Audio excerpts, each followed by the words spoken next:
Thank you. Then I'm glad to see that the Congressman is a spec for the United States of America is here, so please take a vote. Thank you very much, Mr. Chairman. And first of all, Rasul, it's great to see you free. So many of us hoped and prayed that you would be free, and obviously applied as much pressure as we possibly could, and it was a concerted effort. Emin and Gulnara, thank you for inviting me to be here. I'll be very brief. Let's make a couple of points.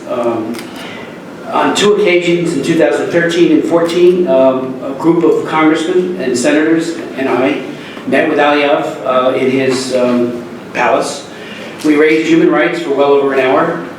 We raised, obviously, the fundamental human rights enshrined in the Universal Declaration of Human Rights, freedom of press, freedom of speech and assembly. We made special emphasis on political prisoners and the release of political prisoners.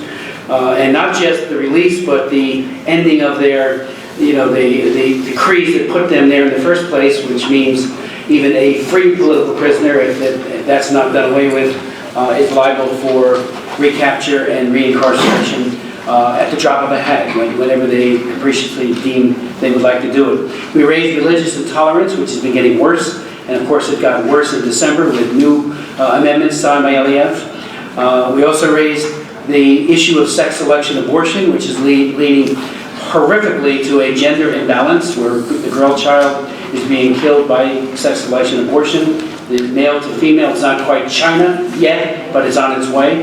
And he took it all in. It was a give and take, but we didn't get all that far in all candor.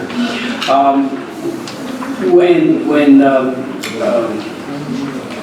a Radio Free Europe reporter was arrested, it actually raised the stakes significantly for the United States and for all of us, because now we had someone who was reporting on corruption by Aliyev, getting a 7.5-year prison sentence. I put together a hearing on her behalf, and then behind that, all of the other prisoners. And then I introduced a bill called the Azerbaijan, I should say, Democracy Act. The operative language of that, and we'll hand out copies for you, is Section 4, which would provide that the senior leadership of this government and their families be precluded application to visas to come to the United States if that's their desire. To say we want a calibrated, focused sanction on those who are committing these crimes against political prisoners and others. And it was met with a great deal of laughter in Baku, and even a crazy accusation that somehow the Armenians wrote the bill.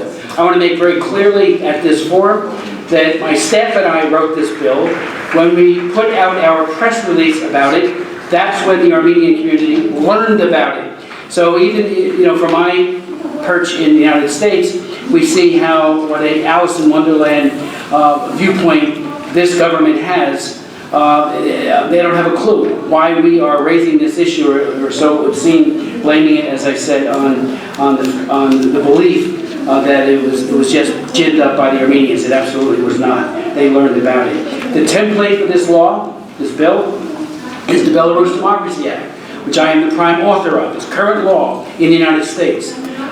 Directed after Lukashenko and his cronies. It does very similar things in terms of denying access to the United States, and we know that Europe, the EU, has adopted a parallel set of sanctions against Belarus precisely to try to hold those who commit these atrocities to account.